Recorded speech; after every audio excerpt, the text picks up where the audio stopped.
Thought Bubble Audio.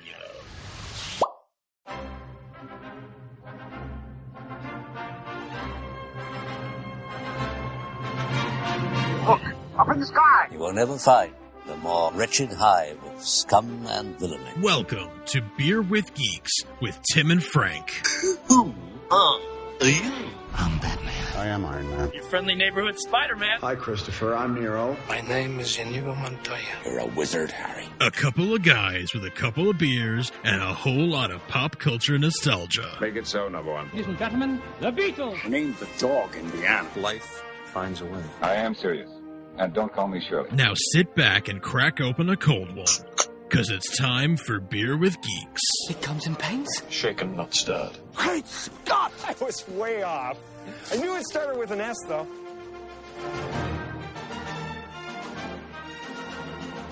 Hi, and welcome to Beer with Geeks, where two geeks geek out with beer. I'm Tim, and with me, as always, is the quintessential Frank Ramblings. How are you today? Hey, buddy. I'm doing super. How are you? I'm also doing Superman. I'm doing great. Frank, what are you drinking today? I am getting in the holiday spirit. It's the holiday season. Yes, I'm getting in the holiday spirit, but I'm not drinking beer. I am drinking cider.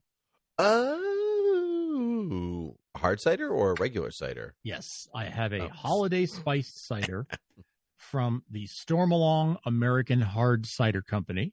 And this holiday spiced cider, Tim, has a very original name.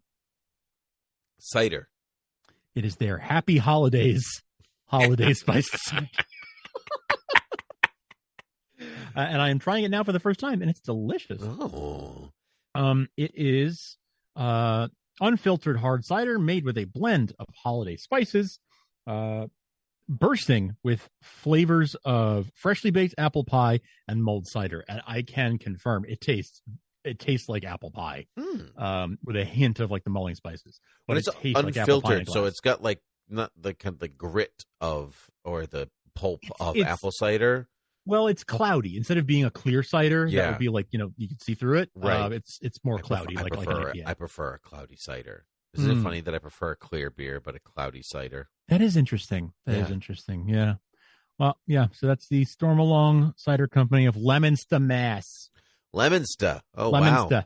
I'm pretty sure there are dragons out in Leominster. There be dragons. Yeah, they're there. All right. Yeah, Leominster. Leominster. Oh, dear. Now we're going to talk like this the whole time. Frank, fix my car. Anyway. Frankie, go out of the packy. We ran out of beer. Don't talk to me like that. Ran out of cider. Yes, cider. Yeah. What are you drinking? I am still drinking a Guinness. I was drinking one last episode, but there's several in my fridge. And they're smooth. It is. I know you're season. I know you're like, I'll drink my darkest beers in July kind of guy, but like I hate you. I know.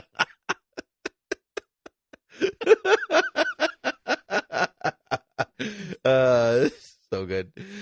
But I'm drinking them when it's cold outside. It's usually what an appropriate. idea. Tell me more about this new thought technology. Yeah, so I'm just doing that. What a wonderful beer you've discovered. Oh, I just introduced the trash compactor to my daughter the other day because we've talked about this on the show before, but we read this Star Wars graphic novel adaptation that she loves, and like we do like this kind of the same bits over and over and over again until she like sees a new page and she's like, "Whoa, what's going on there?" So we got to the trash compactor, and she just thinks it's the greatest thing. Like it's such a good like high adventure scene. It really is. It's an amazing high adventure. Oh, actually, I wanted to say this, and I don't remember. We're not talking about Star Wars tonight, but we're going to talk about Star Wars right now because I need to get this out into the public. I can't remember if I said this on our what I've noticed about Star Wars while watching bits and pieces with my daughter, but Luke is the only character in the original trilogy that can be consistently attacked by a monster. He's attacked by the trash compactor monster, and then he's attacked by the Wampa, and then he's attacked by the Rancor. No other character is that consistently attacked by a monster from start to finish. And so, but what I've noticed, which was so interesting, is that Luke gets better at handling monsters every movie. That's right. Like, he only escapes the trash compactor monster because the compactor starts to move and it makes noise and it lets him go. Otherwise, he would have died. Right? And he like barely escapes the Wampa, like, and he really only does it because he wildly swings his lightsaber like a baseball bat, and he like cuts off its arm and runs out of the cave. He doesn't even kill it, right, or anything. And so it's not actually until the Rancor that he definitely is too strong a word, but like he at least is competent enough to handle fighting a monster, and is able to win by actually defeating it, by killing it, by not just running away. Not some kind of trickery, not running away. That is such good analysis. I love that. Thank you. I love that. Yeah. I have a less interesting fact for you. Oh yeah? Yeah, which is always a great way to start a story. Isn't it? My story is not as interesting, but I'm going to tell it anyway. Would you like something less interesting? Frank, you would have done so well in Victorian society. Oh, man. Yeah. Oh, you're very witty and smart and analyze things, but I have a fun fact that isn't that fun. Would you like to be bored now? May I bore you, madam? It was recently pointed out to me that the trash compactor scene, they never call it a trash compactor. They never say the words trash compactor. No, they call it a garbage masher. Mashers. Mm-hmm. Garbage masher or smasher. I'm not sure what they're saying.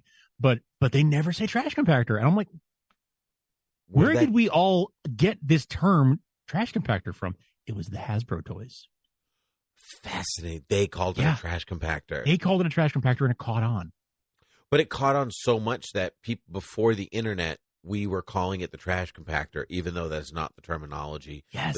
Even though I didn't have a trash compactor toy, I had never seen that box or that verbiage before. And like a trash compactor is a real life thing. Yes, too. it is. Like, I'm not going to discount that. But they in the movie they call it a garbage masher or smasher. Yeah, they call it a masher in the book that I have too. Okay, there you go. Yeah, turn off all the garbage masher on the tension level. Yeah, like that's what I remember, right? And but he kind of mumbles it, so you just kind of go like, "Oh yeah, he's saying compactor really weird or whatever." So anyway, there's your less interesting fact. That is not less interesting, Frank. That was fascinating. It was just a different type of fact, Wow. Yeah. You're a teacher, aren't you? Yeah. Yes, I am. No, it wasn't a worse essay. It was a different kind of essay. Correct. In that it was less good. It was... You had no open-ended questions, Frank. It was a closed fact. No. Hey, that sentence ended with a period, buddy. Good job. Good. Sometimes it really does come down to that, Right on a curve. You put your name on the paper, and for that, I nod my head at you, sir. Good. I'm not going to stand. I'm not going to tip my hat, but I will nod my head. I will nod. We know hats in school, so I can't tip my hat, but I will nod my head. Yes. Speaking of school, Frank, I'm glad that this is an excellent segue. A colleague of mine is a classics teacher, and Latin myths, so on and so forth. And he and I were talking Superman one day, and he put out to me, he's like, "What is your quintessential Superman story? Like collected edition, one-off, like whatever. What is your collected story?" And so I started to rattle off a few different ones that I really like. And then, but as I was saying them, I was like, I don't know if any of these are quintessential. I'm not sure if any of these actually hit upon all of the things in one story that kind of make Superman for me. There's always like some detractor that kind of like it doesn't totally add up. It doesn't necessarily mean they get the character wrong. It just means that maybe like the characterization of an ancillary or secondary character isn't up to the snuff that I would consider full core Superman story. And so, so I put to you two questions. What is if you have one, what are your quintessential Superman stories? And if not, what is needed to make a quintessential Superman story as we approach Superman Legacy coming out in July of 25th, 2024, I believe, the day before my birthday. So guess what I'm seeing for my birthday? Nobody can stop me. Oh yeah. So yeah. Anyway, what do you say? So let's start with what are the things that make a quintessential Superman story? Mm-hmm. I think often, but not always, there's an origin story. I don't think you need to have the origin story to be a quintessential Superman story. No, I do not believe so either. But many of them do have that. But I think really it's I think the three things that you really need are his moral code, strong sense of justice and morality and righteousness, brave, kind-hearted, all that stuff. That's one more. So the moral code, I think, his being. I can kind of hear whatever that is. Is it your Siri, Alexa? That was my Alexa. So there you go, little cameo from her.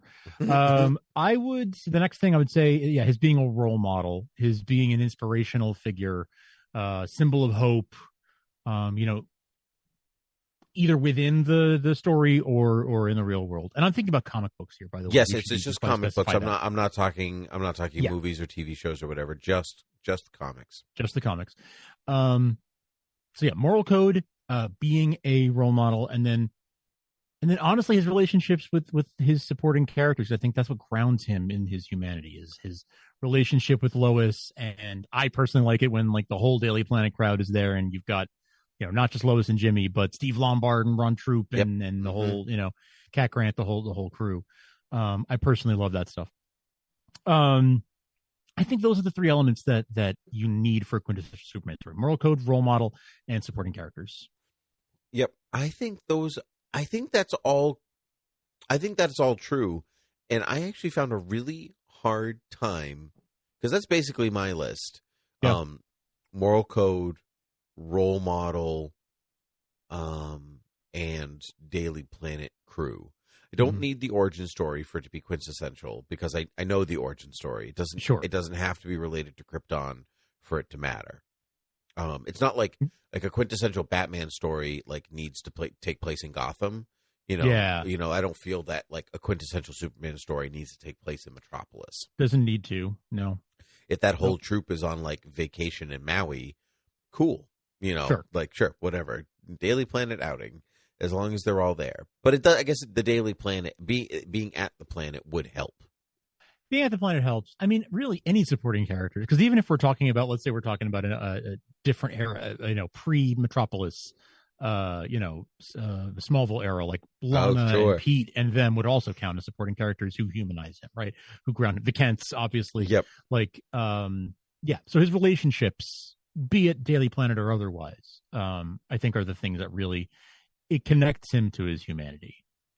So with that list in mind, is A Man for All Seasons the quintessential Superman story? It's one of them.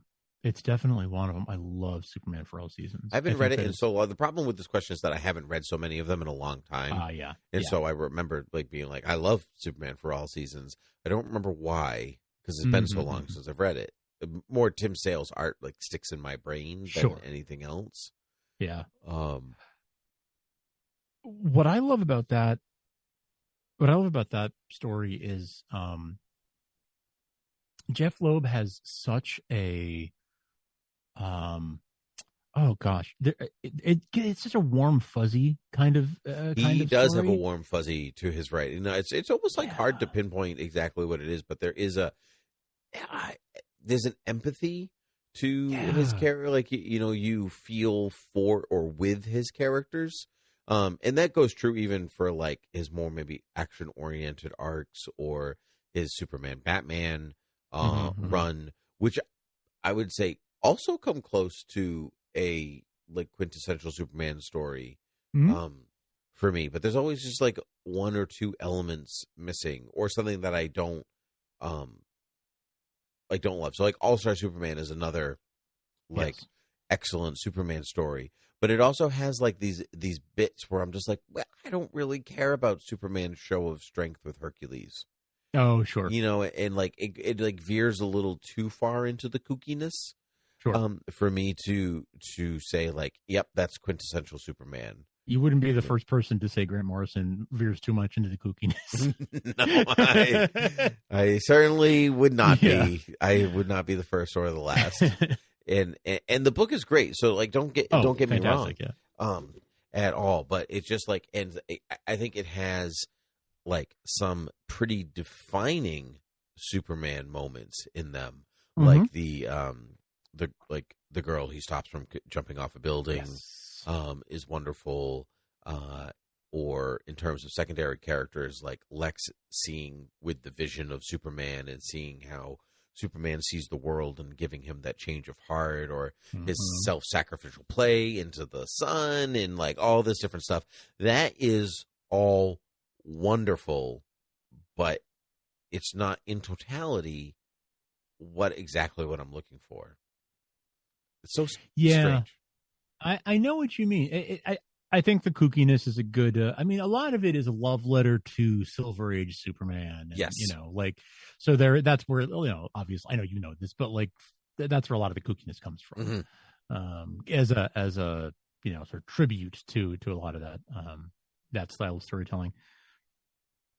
No, I think All Star is always often pointed to as one of, if not the best Superman story.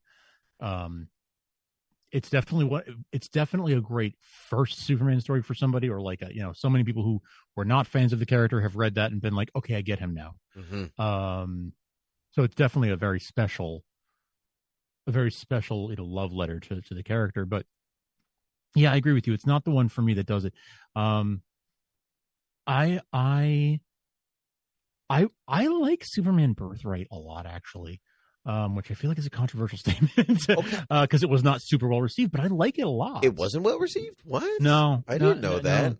But it's Mark Waid, and I know, Mark but Waid it got replaced as like, so they wrote Birthright as at a time when it was like, wait, what we were told was his origin story doesn't match up with who he is now. So what's going on there? And DC said, okay, we're gonna give you the origin story that explains everything that's going on in the comics right now. Sure.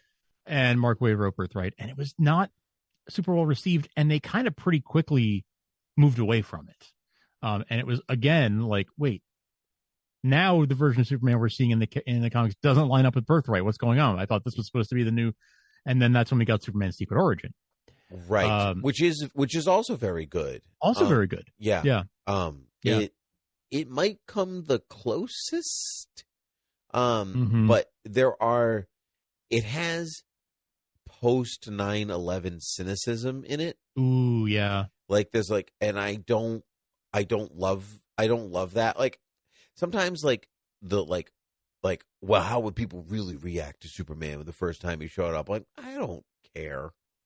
Like that's not why I read comics. That's not why I read comics. No, there are comics that will give me that. Yeah, but that's not really why I read Superman right either. Right. I don't really care.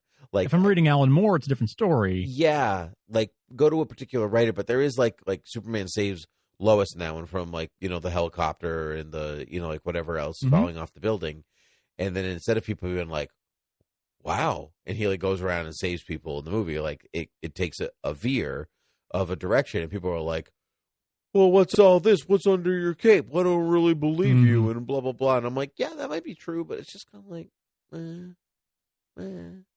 yeah, that's sort of how I feel too. Yeah. I do really like the I mean, most of Jeff Johns' run on Action Comics, I've talked about it to death. Yeah. I love his treatment of those characters there. I think Superman 1 year later is not talked enough about. That's the Pete Woods. It's one of the Kuberts and. The Jeff Johns, Andy Kubert, and Richard Donner one, like the Last Son book. Is that the one you're talking about? I do like Last Son. Sorry, I pivoted real hard there. I talked about Jeff Johns, but then I very quickly pivoted to the 1 year later. Kurt, okay, I'm gonna use my you're one talking about up. Kurt Busiek. That's what you're talking about. Yes, Kurt Busiek. Yeah, yes, Up and Away. Yes. That is a really good Up book. and Away. Yeah, that is a really, really good book. I can't believe that was in my brain. That's what's pull. wild to me. It's like kind of in my brain because I actually have those books in my eyesight right now, but they're too far away for me to read the titles. So I'm just kind of staring at them, hoping the titles will feed themselves into my materialize. Brain. Yeah, I know which ones you are. I actually don't have Up and Away in trade. I think I only have the single issues, so I don't have it here on my shelf. But I should because I love that. I love that story. Yeah, but heading into the Last Son story, like the groundwork is laid in Up and Away that leads to that story. I love that whole story. Yeah, I think that's. I suppose it's not really quintessential because it doesn't have his powers for a lot of it, but but that's okay. I feel like if he has them for a chunk of it, it's okay if it's what makes you. That's an okay story to tell. This is a movie, but Spider-Man 2 is a pretty quintessential Spider-Man story. He doesn't have his powers for a chunk of it either. That's right. That's okay. What about? I haven't read it, to my great shame, no judge. But whatever happened to the Man of Tomorrow? Oh, sure. That one is, I would say, a classic, but not quintessential. Fascinating. Why is that? Because it's more of a meta conversation about Superman instead of just a Superman story. Yeah, exactly. I mean, not having read it, but you know enough about it, right? Sure. So, it's the appeal of it is in, Superman's losing his secret identity and he tries and fails to save most of his friends from dying and he's forced to make all these difficult decisions and it, adds depth in a lot of ways. But is it quintessential? No, it doesn't have this, it's not the typical quintessential setting or structure. It's a bit more. I mean, it's an Alan Moore story, right? So it's a bit more of that.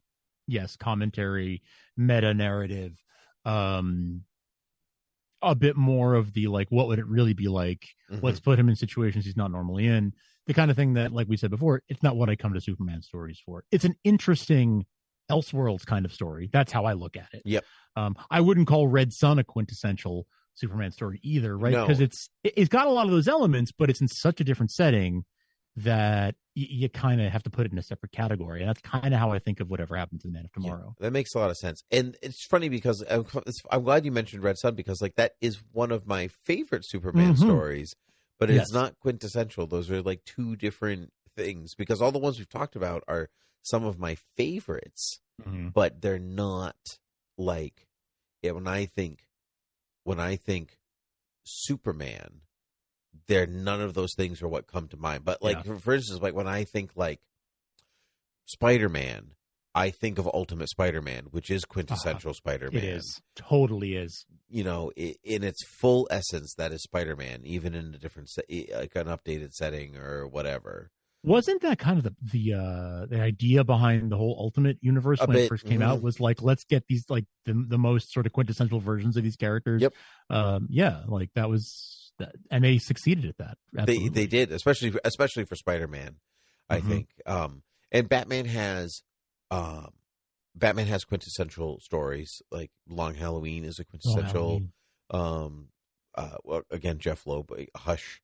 That's right, was another one, and there's some other ones that of like vaguely sit in that category, like kind of like Red Sun. There's like Dark Knight Returns or things like that.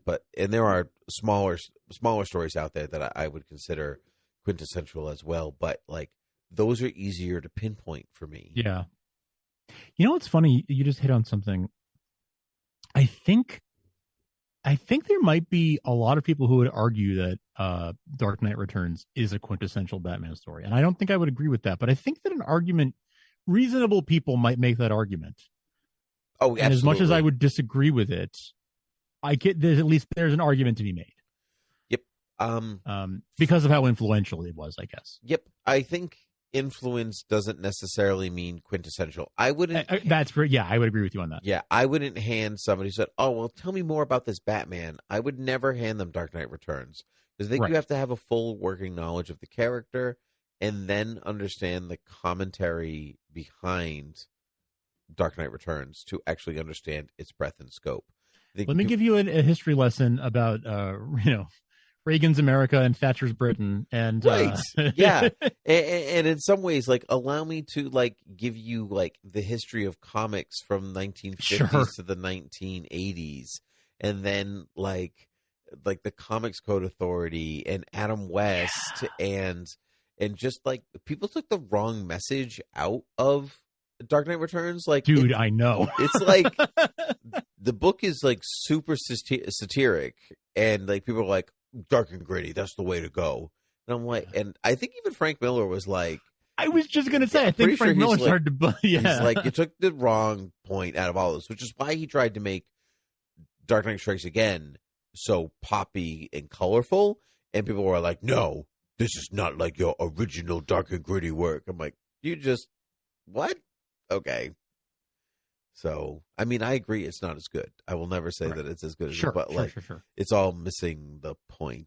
Right, missing the point is that yeah. But anyway, to go back to Superman, I think I'm still waiting. And that doesn't mean that I haven't read some amazing Superman stuff. Like the last year or two of Superman has been really good at DC. The current stuff is excellent. I'm like, I like all of it, but I think I have yet to really read something that just like fully resonates what Superman is to me in the way that maybe this is going to be semi-silly, but the way that the pilot episode of Lois and Clark is quintessential Superman. Like, isn't it though? It is. I mean, not the whole show, montage, but the montage, the costume montage, but like his relationship with everybody, the way he saves people, the way he speaks with people, what he does. He's the role model. He's the moral center. He's hope. There's some good action. There's confrontation with Lex Luthor. There's there's his stuff with his parents and Lois and the Daily Planet. It like literally has all the stuff there. There's his like, where do I fit into the schema of all of this? So his own personal journey, and like, I really have yet to see that as fully realized in a comic. Wait, are we talking Superman and Lois or Lois and Clark? Oh, I was talking Lois and Clark. Okay. Yeah. I thought you said Superman and Lois. Oh, no. Superman and Lois also has some amazing Superman content. It does. It has some incredibly quintessential elements. I was so with you on like that. No, actually, Lois, Superman and Lois does have all these elements. And then you said Lex, and I was like, Lex wasn't in the pilot of Superman. Well, it goes to show you how good that is, though. But but I think but Superman and Lois does have all of those things. But I do agree with you about Lois and Clark, though. Yes, you are absolutely right. That is a great. I would love a graphic novel adaptation of that, because it does check all those boxes. Right. And it's like very 90s and whatever. But like like moving all that aside, like the elements that I'm looking for in a Superman story are all present in that pilot. And and they are present in bits and pieces scattered throughout a bunch of different Superman stories. Some of them done really, really, really well, but I don't think I've ever actually seen them all coalesce in the way that I want them to. As long as we're, now we're just like maybe this sort of the bonus round. I think your bonus pick was Lois and Clark. Oh, like the live action or animated version of. Yeah, I mean, I would go with the 3-part pilot of Superman the Animated Series, as sort of again, a graphic novel adaptation of that would be phenomenal. Because it is, it's even got the origin story if that's what you want. Yep. The optional add-on there for bonus points. It has it all. It's got the Lex story. Yeah. It establishes all of the relationships, but it grounds him in this, care for humanity through the people that he loves. And he is the moral center. He is a role model, something to look up to. Yep. It checks all of the boxes in spades. It's one of my favorite Superman things, period. Yeah, even My Adventures with Superman, that pilot, it does a great job at all of that, too. It's just, man. You just find, and so I'm, they do exist, but for some reason they seem to exist in, bottled form. In other media, not as much in the comics. Mm-hmm. And like I said, there are elements of there across but I think Superman for All Seasons is probably as close as you get. But I'd have to read it again to make that definitive statement. Mm-hmm. Mm-hmm. Yeah, I think that one does come pretty close. I feel like I'm missing something. I feel like there's one that I haven't thought of. Me too. Yeah. Right. But it is it is an interesting question. Yeah, I feel like there are TV adaptations that come closer to being the quintessential distillation than a lot of the comics do. Yeah. Huh. Tis what it is. Tis indeed. Frank, where can the people find us? Mosey on over to beerwithgeeks.com, and you can check out all of our episodes, past and present, all the show notes. You can listen to our review of My Adventures with Superman from a couple months back. It's right there on the website. You can support us at patreon.com/thoughtbubbleaudio if you want to help us keep the lights on here at Beer with Geeks, or you can rate and review us and subscribe in whatever podcast app you like. Those are the ways you can find us and support us, Tim. Indeed, they are. Frank, lovely to speak to you as always. So until next time, cheers. Cheers.